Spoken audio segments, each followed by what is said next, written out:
Ladies and gentlemen, we take you now behind the scenes of a police headquarters in a great American city, where under the cold, glaring lights will pass before us the innocent, the vagrant, the thief, the murderer. We take you now to The Lineup.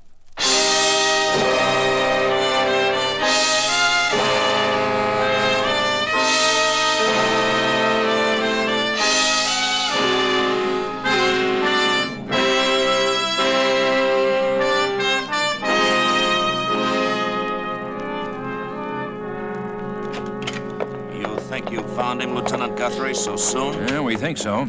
And we'll be sure when you identify him. Sit here, Mr. Weber. Thank you. I have never been at anything like this. Never. What will I have to do? What am I supposed to... will I have to face him? It'll all be explained to you in just a moment, Mr. Weber. The lineup's a new experience for most people, and it certainly is for me. I'm assaulted and robbed and threatened with murder, and May I have your the very attention, next please? morning you found it. You people out there on the other side of the wire in the audience room, may I have your attention? That's Sergeant Greb. He's in charge of the lineup. Thank you. My name is Greb, Sergeant Matt Greb. I'll explain the lineup to you. Each of the suspects you will see will be numbered. I will call off a number, their name and charge.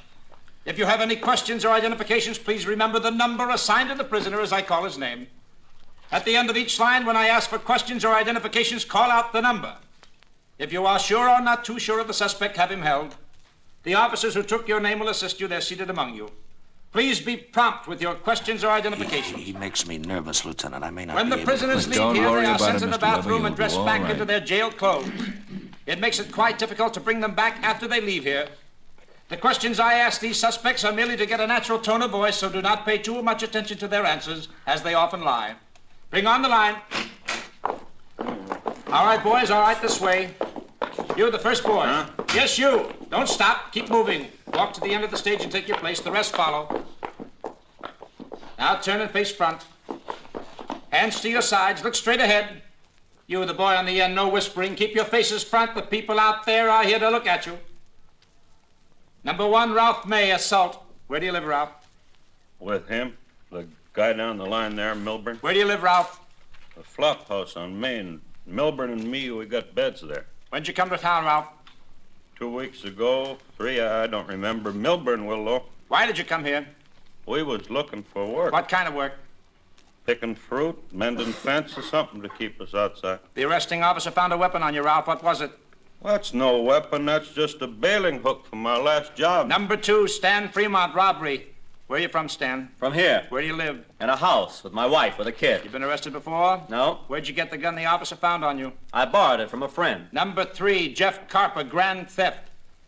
Where did the arresting officer pick you up, Jeff? I don't know. You don't know because you're a stranger here? I'm no stranger.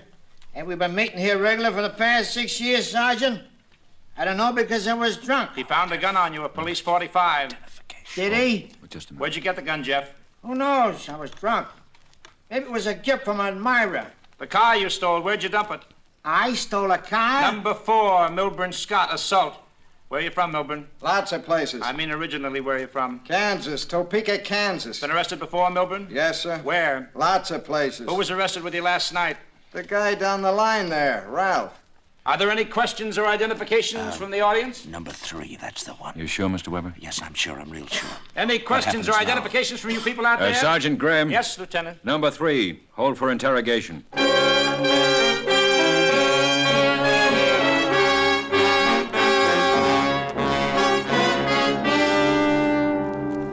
Back again, Carper.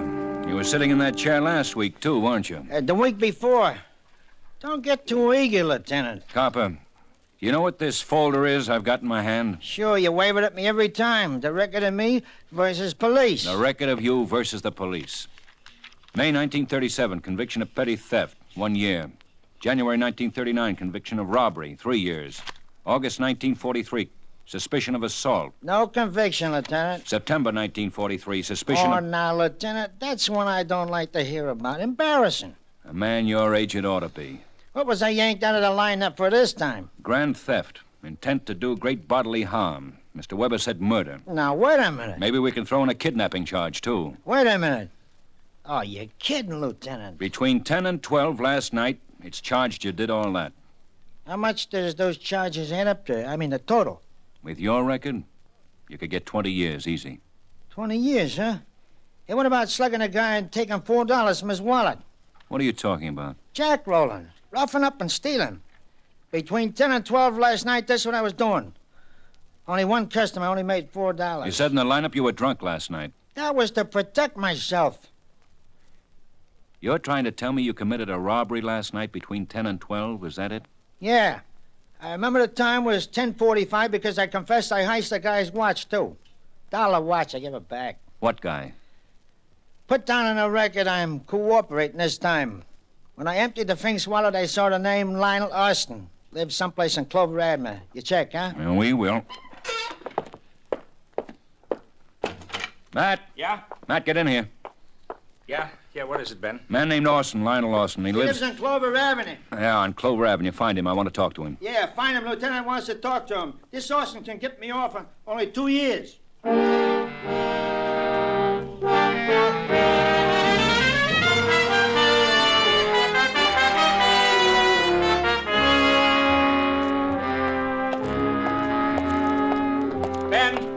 Oh, Ben. Hi, Matt. We got Austin? Well, almost. Yeah, that's novel. How almost? He'll be home at 4 o'clock. We can talk to him then. All right. Oh, wait a minute, Ben, wait a minute. Huh? A 201 just came in, homicide. Where? Paradise Motel. You know, the one on top of Lookout Point. You gonna take it? Uh-huh. We'll both take it.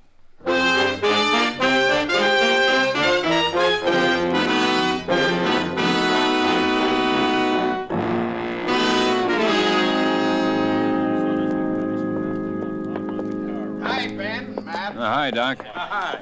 Well, you got here fast, Dr. Lynn. Why shouldn't I? I win my cigars that way. From you, from... I even beat the camera boys this time. That makes several cigars. Did you examine the body? Stabbed in the throat. Good, clean job. Mm-hmm. When? Oh, a long time ago. Long time. How long ago, Doc? 14, 16 hours ago. Maybe between 10, 12 last night. That'd place it between 10 and 12 last night. Who was he? I don't know. But that's his wife standing over there looking out the window with her back to us. I asked her. She told me she was his wife. Kind of pretty, isn't she? Pretty. Mrs. Please, we want... We're detectives. This is Sergeant Matt Grebb. I'm Ben Guthrie. Try not to be frightened now. I'm not frightened. I was just looking at the lake, the view, and he touched my shoulder so easy like it startled me. The man lying on the bed. He was... My husband, Charles Jordan. I'm Letty Jordan. I met Charles when he was driving through my hometown. That was 8 years ago. I was Letty Arnold then. I worked in a drive-in. Mrs. Jordan, tell us how this happened. I don't know. You weren't here? No, I've been away. I went home for a couple of days to Sedalia to see my sister, my old girlfriend. When did you get back here, Mrs. Jordan? This morning? Last night? It was only just a little while ago. I'm the one who found him like that. I'm the one who called you, policeman. Well, tell us how you found him, Mrs. Jordan. Well, I got off the bus from Sedalia this morning and walked up the road to this cabin. There was a please do not disturb sign on the door. I thought Charles was asleep. He liked to sleep late. So I just tiptoed in. In a little while, I knew he wasn't asleep. I was looking out the window like this. Oh. What is it, Mrs. Jordan? Oh, nothing. I just recognized my friend in that car. My friend, Mr. Weber. Weber? Oh, that's Robert Weber. Oh, you know Mr. Weber? Yeah. Yeah, I do. Matt, will you talk to Mrs. Jordan? I just remembered something. Yeah, sure, Ben, sure. Go ahead.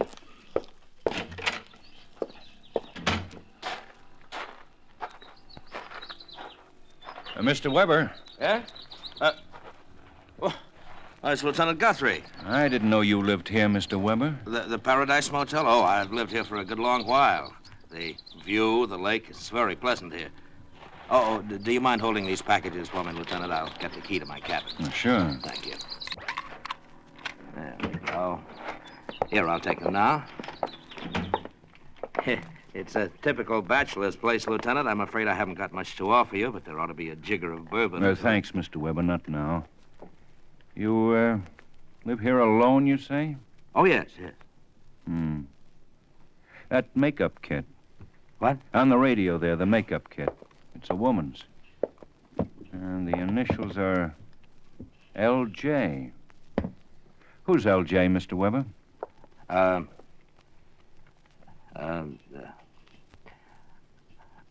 won't lie. If it's important for you to know, you'd find out anyway. Look how fast you found it.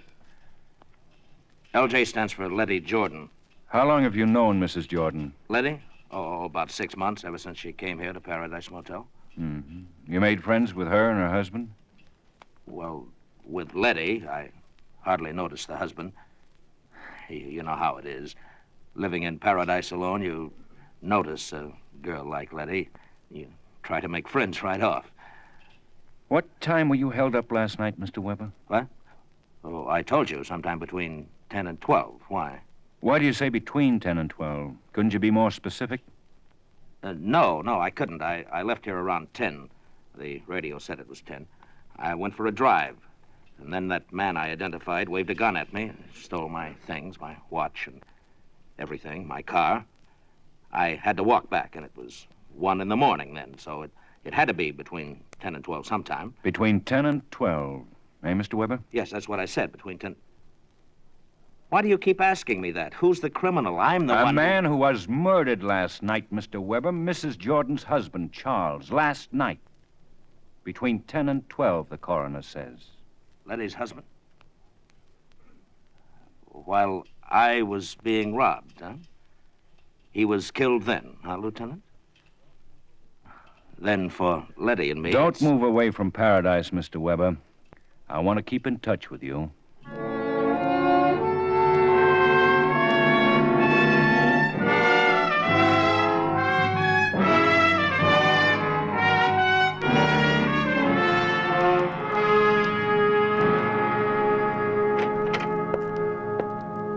Oh, Ben. Come in, Matt. Come in. Sit down. You know what I think? I know. What I've been thinking, too. Only let's not jump at things, Matt. You figure Robert Weber's the murderer, don't you? Uh-huh, sure. Maybe. Look, Ben. Robert Weber drives his car out of town, abandons it. Reports to the police that between 10 and 12 last night, he was forced to drive his car out of town at the point of a gun. Had to hitchhike back. Go on. Then he comes to the lineup. Waits until a suspect with a known criminal record is questioned. Picks Carper, a suspect who can't account for his movements last night. So Mr. Weber points a finger at Carper and says, him. That's the man. Tricky. Yeah, tricky. Also the way it happened. I told you, let's not jump at it. Okay. No jumping. But admit it, Ben, it makes sense. Mr. Weber. Especially Mr. Weber. The way he made certain time was established. How many times did he mention the hours between 10 and 12? Oh, lots of times. And his motive. The old line, the classic. He's in love with another man's wife. Well, motive's there, all right. Well, start from there, Ben, with the motive. Man wants other man's wife. Kills man. Now, get an alibi. Weber does. Says he's being kidnapped, robbed, threatened at the time of the murder. Even tells us who does it. Jack Carper. Oh, brother. Well, let's not worry about it, Matt. We can prove it. Let's do it, huh? Well, we've got to wait an hour for Mr. Lionel Austin to get home. Yeah, if Austin confirms he was rolled by Carper at 10:30 last night, we've got a murderer. Name Robert Weber. Imagine the guy. Picking out a man in the lineup for an alibi. Saying he was being worked over by Carper at the time of the murder. Weber's a killer. A clever killer. And now take it easy, Matt. We'll find out in an hour.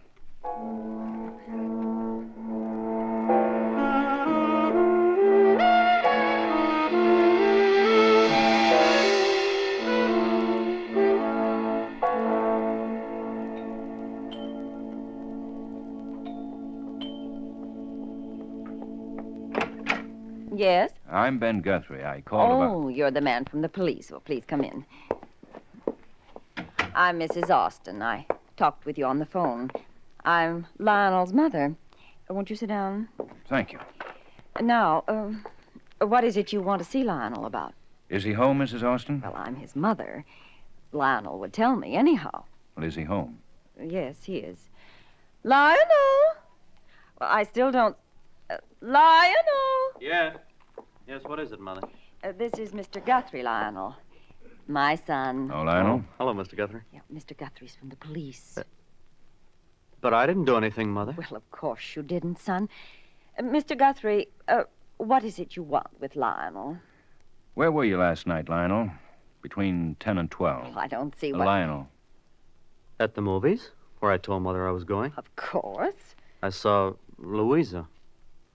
Ruth Hussey was in it. I like her. Yeah, such a sweet, sweet girl. I saw it twice. Were you Jack Roll last night, Lionel? Was he what? Mr. Guthrie. That means thrown into an alley and robbed, Mother. Lionel, how would you know such a thing? Oh, they're crime magazines, Mrs. Austin. Right, Lionel? That's right. Lionel, it depends upon what you tell me. The police are pretty sure they have a murderer. They can be positive, depending on what you tell me. Were you Jack Roll last night? Were you? Me? Of course not. Of course I wasn't. Well, of course he wasn't, Mr. Guthrie.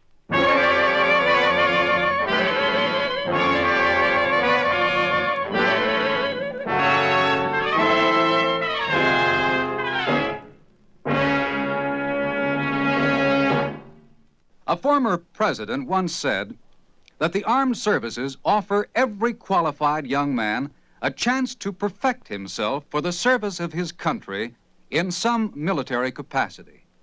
The members of the armed forces can be proud that they are serving their country while performing their assigned military duties. As U.S. citizens in uniform, our military personnel have definite responsibilities to their God, to their country, and to themselves.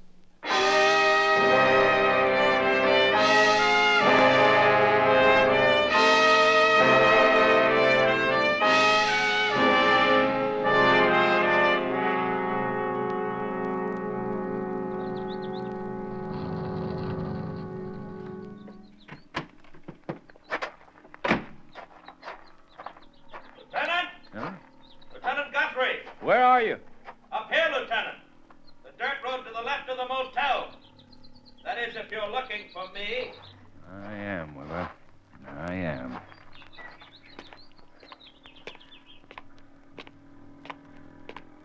You were looking for me then, weren't you, Lieutenant? Otherwise, you wouldn't have climbed up to the hill from the motel. No, otherwise I wouldn't.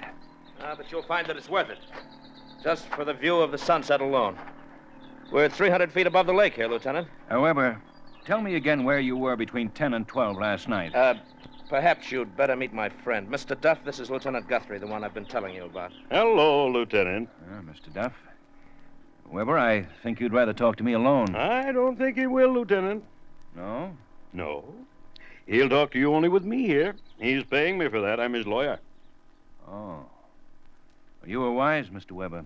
You will need a lawyer. But not for what you think, Lieutenant. For something else. Exactly, for something else. To protect him from you, Lieutenant.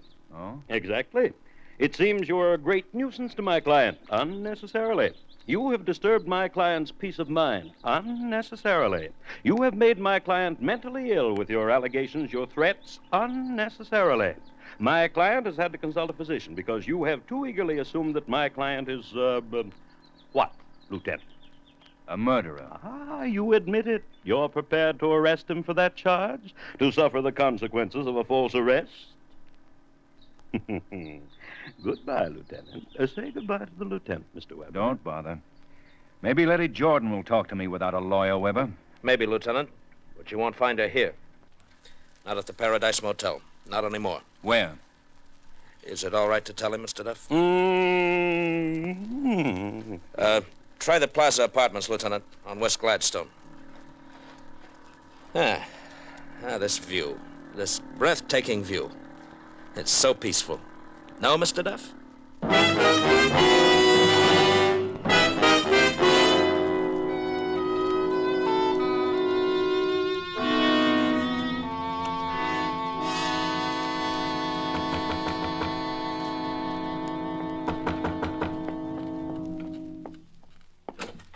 Yes? Oh.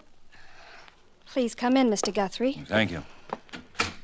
Mr. Weber told me where to find you. I wasn't trying to run away. You could have gotten the information from the motel office. I left a forwarding address. You don't have to talk to me like... I wasn't making a point of it, Mrs. Jordan. I just wanted you to know how I found you. Moved here because... Maybe you could have lived in that motel after murder's been done there. Not me, not after what I realize that. I'm sorry. I didn't mean to upset you. Stay in that motel. You couldn't have grieved too much, Mrs. Jordan. I didn't say anything about grieving, did I? A dead man's been in a bed ahead of me. I'm a woman. I know. Squeamish. Now let's talk about the same thing. Let's talk about Robert Weber. I don't have to. How does it feel to be the reason why a man has killed another man? How would I know? You'd know. Weber killed your husband on account of you, Mrs. Jordan. Robert thinks I'm attractive, if that's what you want to know. I didn't ask you that. What's wrong if he thinks I'm attractive? Just because I'm married? No. No, then what? How did you feel about Weber? Just because I'm married, does that mean I can't feel some way about somebody? That doesn't mean I did something about it. I saw your makeup kit in his cabin at the motel. So? When did you leave it there? When I got off the bus from Sedalia, I stopped in his cabin for a drink. What's wrong with that? Before you said hello to your husband? My husband didn't drink. I needed a drink. You and Weber are in love with one another, Mrs. Jordan. Weber told me that. He said you'd marry now that your husband... He said that? Robert said that? I'm holding you for complicity of murder, Mrs. Jordan. You're crazy. You both plotted to kill your husband. No. You really did go to Sedalia, Mrs. Jordan. I checked that, but you went after you plotted to kill your husband. No. There have been cases of death verdicts for complicity, Mrs. Jordan. He said we should get my husband out of the way, but he was kidding. Weber killed him, didn't he? Didn't he? But I didn't plot anything with him, Mr. Guthrie.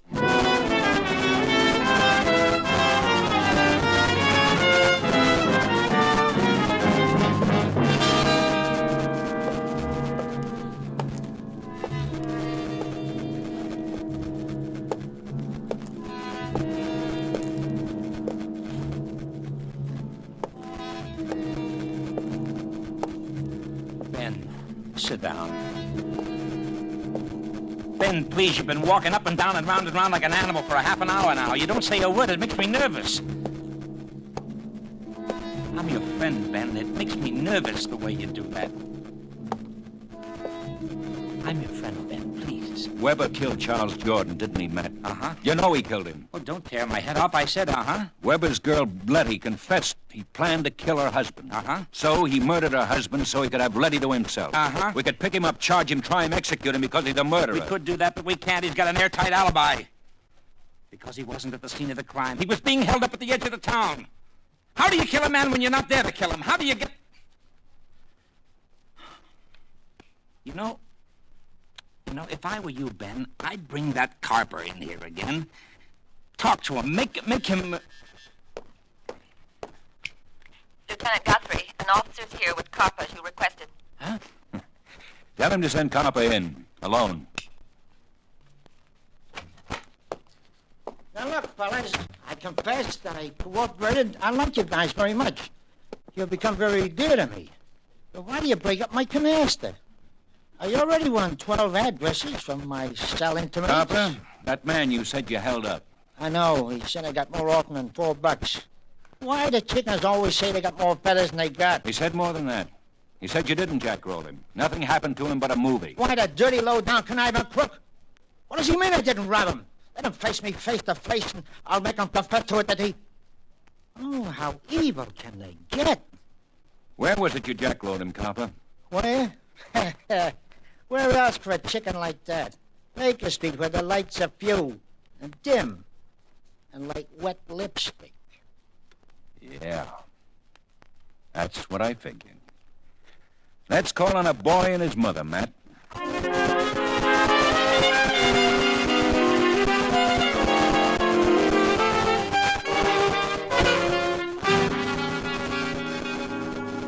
I don't understand, Mr. Guthrie. No, I don't understand it at all. Why you should come around here at nearly 10 o'clock at night. All you want to do is persecute my son. The lieutenant asked you a question, Mrs. Austin. Where is Lionel? He's upstairs with his ship models. Well, please call him. I will not. He needs his relaxation before he retires. Ben. Yeah, Matt. Go get him. Don't you dare. Don't you dare. What is it, Mother?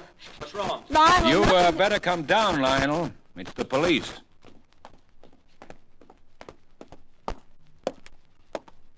You don't have to talk to him, Lionel. Mother, don't get upset. I'll talk to these men. Why didn't you report to the police that you were robbed last night? I wasn't robbed. I told you that earlier in the day. I know you did, Lionel. But we think you're lying. My son never told a lie in his life.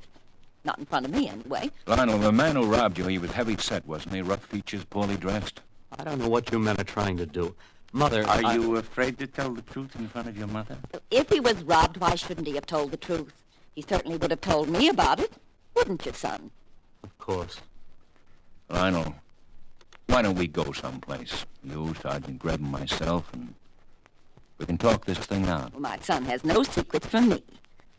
All right. Tell us what your son was doing down on Baker Street last night. Well, he went to the movies. The theater's not on Baker Street. He went to the movies, all right. He said he saw the picture twice. But you didn't, did you, Lionel? You saw the picture once. We let out at 10 o'clock. That left you 2 hours to roam around Baker Street. Lionel, what is this Baker Street? What's there? Mother, Mother... Don't stammer. Answer me. Go ahead, answer me. Burlesque houses. Bars. A man doesn't happen to know a girl to talk to her on Baker Street. Does he, Lionel? Were you there, Lionel? On this Baker Street? Were you there? Answer me. Answer me. Lionel, answer me. Answer me. Answer me. Mrs. Austin. It's all right, I'll answer her. Mother, listen to me. What the man is saying is true. I was on Baker Street last night. I did meet a girl, and we had some drinks, and after that I was robbed. And I'll tell you something else, Mother. Last week I was there, too. I met another girl there. Let's go, man. That'll make you suffer, won't it, Mother? Now you've really got something to suffer about, haven't you, Mother?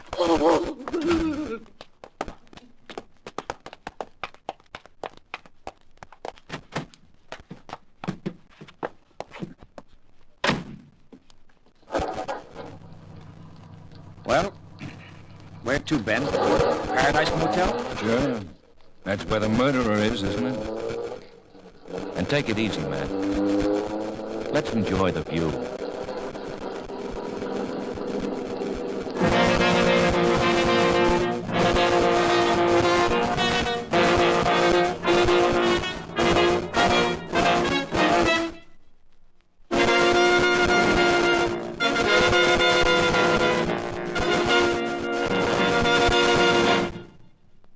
Lineup was produced and directed by Elliott Lewis, written by Morton Fine and David Friedkin, and stars William Johnstone as Lieutenant Ben Guthrie and Wally Mayer as Sergeant Matt Greb. Music was composed and conducted by Eddie Dunstetter. Featured in tonight's cast were Irene Ted, Alvina Temple, William Conrad, Leo Cleary, Jack Edwards, Lou Merrill, and Stanley Farrar.